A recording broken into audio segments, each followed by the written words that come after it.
Hello students, welcome to Study Maths. In this video we are going to cover exercise 6.2 and इसी के साथ हमारा ये chapter भी फिनिश हो जाएगा। तो उसके बाद चैप्टर नंबर 7 की वीडियोस आनी शुरू हो जाएंगी। So let's begin. एक्सरसाइज 6.2 का क्वेश्चन नंबर 1 है कि AB जो है वो CD के पैरेलल है, CD जो है वो EF के पैरेलल है, तो ऑटोमेटिकली AB जो है वो EF के भी पैरेलल हो जाएगी। यहाँ पर हम लिख देंगे as AB parallel CD, CD parallel EF. Hence, AB parallel EF. ठीक है, अब AB और EF पैरेलल हो गए। अब हमें यहाँ पर Y और Z का रेशियो दे रखा है और हमें X की वैल्यू निकालनी है। जितने भी मैंने आपको इंट्रोडक्शन वीडियो में बताया था एंगल्स के बारे में कि corresponding, alternate interior, alternate exterior, को इंटीरियर और वर्टिकली अपोजिट, लीनियर पेयर, जो भी मैंने एंगल्स बताए थे, क्या y और z उनमें से कोई भी है? जल्दी सोचो। तो y और z उनमें से कोई भी नहीं है, इनका आपस में कोई डायरेक्ट रिलेशन नहीं है। लेकिन क्या x और y का रिलेशन है? बिल्कुल है, ये तो को इंटीरियर एंगल्स हैं। सबसे पहले मैं यहाँ लिख देता हूँ x plus y is equals to 180 degree, क्योंकि ये हैं को इंटीरियर। ठीक है, फर्स्ट पॉइंट ये हो गया। सेकंड, क्या x और z के बीच में कोई रिलेशन है? देखो, बीच वाली लाइन को भूल जाओ, दो ही लाइनें देखो, एक ये ऊपर वाली और एक नीचे वाली, क्योंकि हम इन्हीं दो एंगल्स की बात कर रहे हैं, इस एंगल की अभी बात नहीं हो रही, तो इस लाइन को ही भूल जाओ। तो ये ऐसा बनेगा, एक ये वाला एंगल और एक ये वाला एंगल। ठीक है, तो ये कौन से एंगल्स होते हैं? Alternate interior. तो जो x है वो z के इक्वल होगा, जो कि है ऑल्टरनेट इंटीरियर। अब वापस से क्वेश्चन में चलते हैं। तो यहाँ पे दे रखा है इनका रेशो।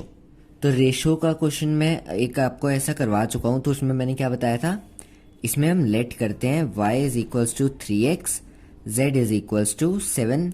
x लेट नहीं कर सकते, x तो क्वेश्चन में गिवन है, तो उसके अलावा कोई और अल्फाबेट लेट करेंगे 7a। ओके, जब भी रेशियो वाला क्वेश्चन है तो हमें लेट करके करना होता है, वो सबसे इजीएस्ट मेथड होता है। रेशियो दिया है उसको लेट कर लो।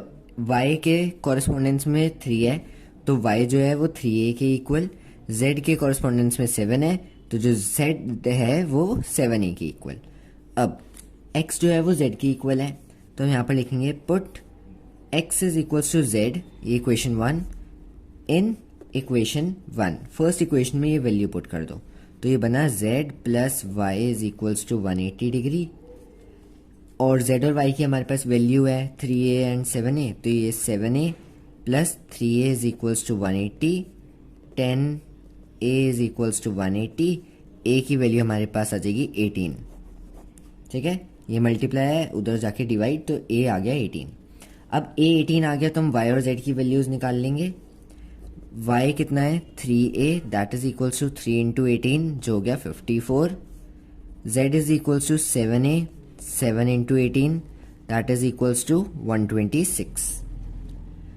अब देखो, हमें किसकी वैल्यू निकालनी थी? x की निकालनी थी, और x जो है वो तो z के इक्वल है, तो अगर z जितना आया उतना ही x हो जाएगा, तो x is equals to z is equals to 126 degree. Question finish हो गया।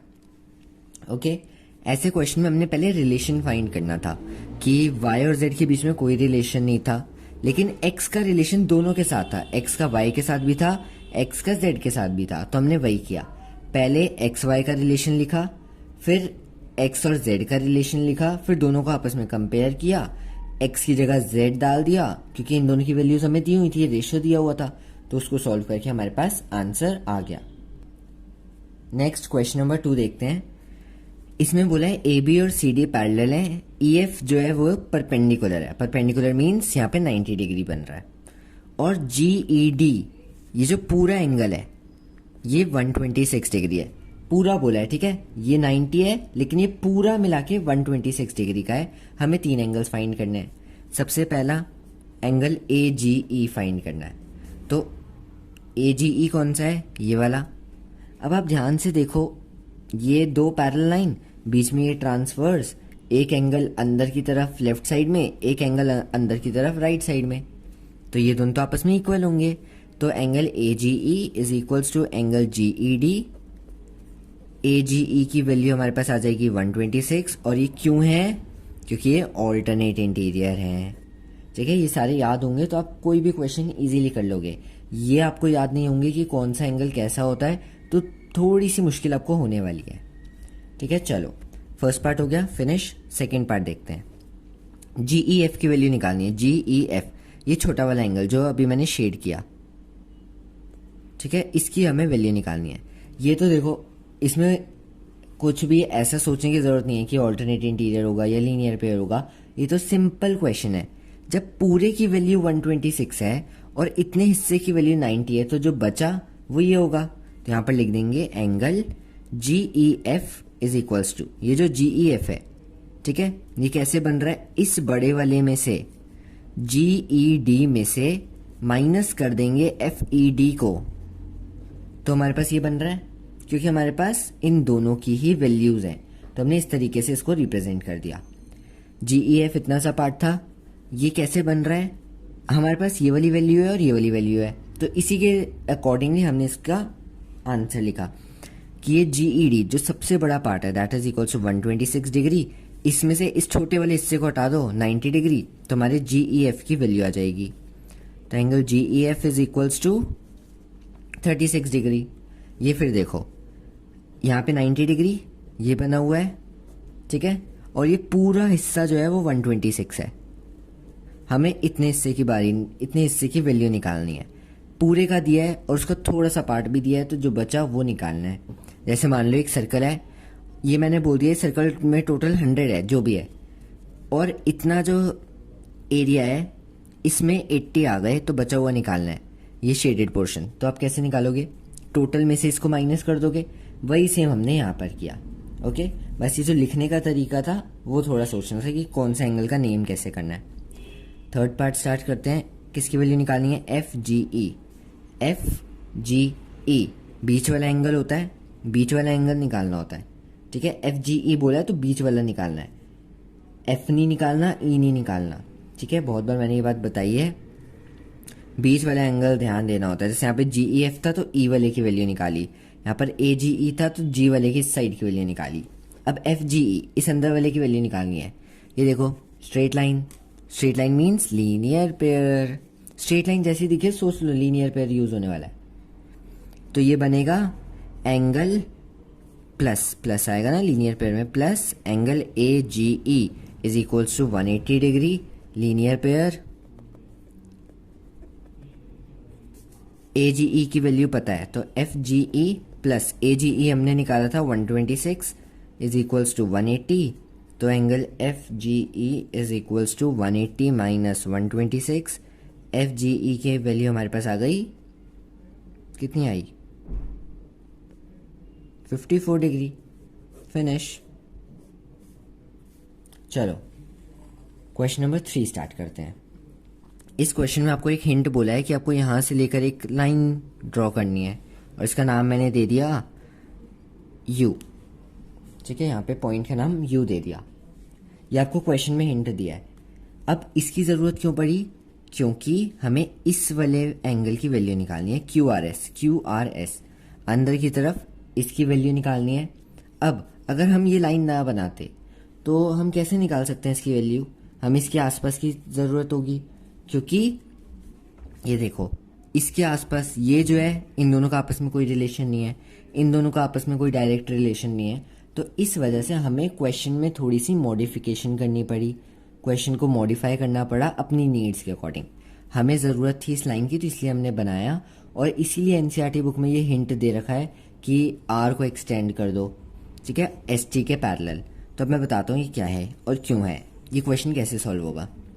सबसे पहले ये वाले की वैल्यू निकालनी है, तो आप खुद थोड़ा सा ना 2 मिनट शांति से सोचो कि ये क्वेश्चन में ये वैल्यू कैसे निकल सकती है।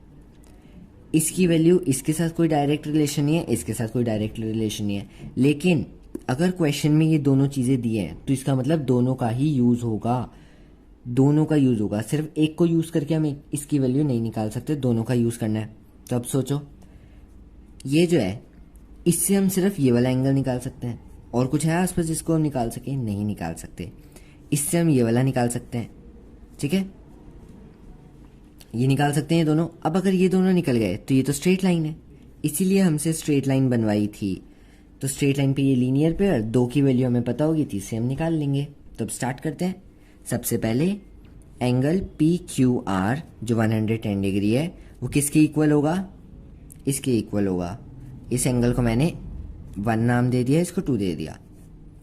इज इक्वल्स टू एंगल 1, यहाँ पर लिख देंगे हम ऑल्टरनेट इंटीरियर, सॉरी गलत लिख दिया ना, को इंटीरियर है ये। ऑल्टरनेट इंटीरियर होते हैं ये प्लस 180 डिग्री आएगा, ऊपर वाला क्वेश्चन था ना ऑल्टरनेट इंटीरियर। तो देखो इस चीज़ में कंफ्यूज नहीं होना, जैसे अभी मैं हो गया था। तो यहाँ पे दोनों सेम साइड पे हैं तो ये कौन से होंगे, को इंटीरियर। अगर अपोजिट साइड पे होते तो वो कौन से होते, ऑल्टरनेट इंटीरियर एंगल्स। अब एंगल 1 की वैल्यू कैसे आएगी, 180 माइनस पी क्यू आर कितना था 110, एंगल 1 आ गया 70 डिग्री। सिमिलरली एंगल 2 निकालेंगे कि angle R S T plus angle 2 180 degree है, क्योंकि ये भी को इंटीरियर है। तो एंगल 2 की वैल्यू आ गई 180 minus 130, angle 2 is equals to 50 degree. Okay, दो एंगल आ गए। अब ये वाला निकालना है। अब ये स्ट्रेट लाइन है तो लीनियर पेयर हो जाएगा, तो ये बनेगा angle Q R S plus angle 1 plus angle 2 is equals to 180, linear pair. इन दोनों की वैल्यू हमें पता है, तो angle Q R S is equals to 180 minus angle 1 है 70, एंगल 2 है 50, आंसर आ गया 60 डिग्री। ये क्वेश्चन समझ आया। सबसे पहले हमने ये हिंट के अकॉर्डिंग ये लाइन ड्रॉ करी। क्यों ड्रॉ करी मैंने आपको बता दिया। पैरेलल क्यों बनाई, क्योंकि इस एंगल से हम किसी और को निकाल ही नहीं पा रहे थे, उसके लिए हमें एक इस एंगल से के मदद से हम सिर्फ इसी एंगल को निकाल सकते थे जिसकी इस क्वेश्चन में नीड थी। तो अगर इसको निकालना है तो उसके लिए एक पैरेलल लाइन होनी चाहिए, तभी तो ये बीच का ट्रांसवर्स बनेगा। सिमिलरली इस साइड भी ट्रांसवर्स बनेगा, तो इसलिए हमने ये पैरेलल लाइन ड्रॉ करी और इसके दो साइड एंगल बने। उन दो एंगल की वैल्यू निकाली को इंटीरियर से, ओके। ये पहले ऑल्टरनेट इंटीरियर लिख दिया था, को इंटीरियर से वैल्यू निकाली। को इंटीरियर का मतलब इन दोनों को प्लस करके 180 आना चाहिए। एंगल 1 की वैल्यू 70 आई, एंगल 2 की वैल्यू 50 आई, और फिर ये लीनियर पेयर बन रहा था तो हमने उसको सॉल्व करके आंसर निकाल लिया। लीनियर पेयर मतलब स्ट्रेट लाइन बन रही थी, इन तीनों को प्लस करके 180 आएगा। ओके, तो इसी के साथ ये क्वेश्चन भी फिनिश। लास्ट क्वेश्चन इस एक्सरसाइज और इस चैप्टर का है तो वैसे क्वेश्चन नंबर 5 भी, लेकिन वो डिलीटेड होता है स्कूलों में, स्कूल वाले नहीं करवाते उसे, ना वो एग्जाम में पूछा जाता है। ऐसे बहुत सारे क्वेश्चंस हैं बुक में, मैंने पहले भी कोई ऐसे चैप्टर्स थे जिनमें वो क्वेश्चंस नहीं करवा रखे हैं। अगर किसी के स्कूल में कराए जाते हैं वो क्वेश्चन तो आप मुझे कमेंट में बता देना, मैं उसकी भी अलग से वीडियो बना दूंगा। तो अभी ये लास्ट क्वेश्चन करते हैं। यहाँ पे ए पी क्यू ये 50 दिया है, ये 127 दिया, हमें एक्स और वाई की वैल्यू निकालनी है।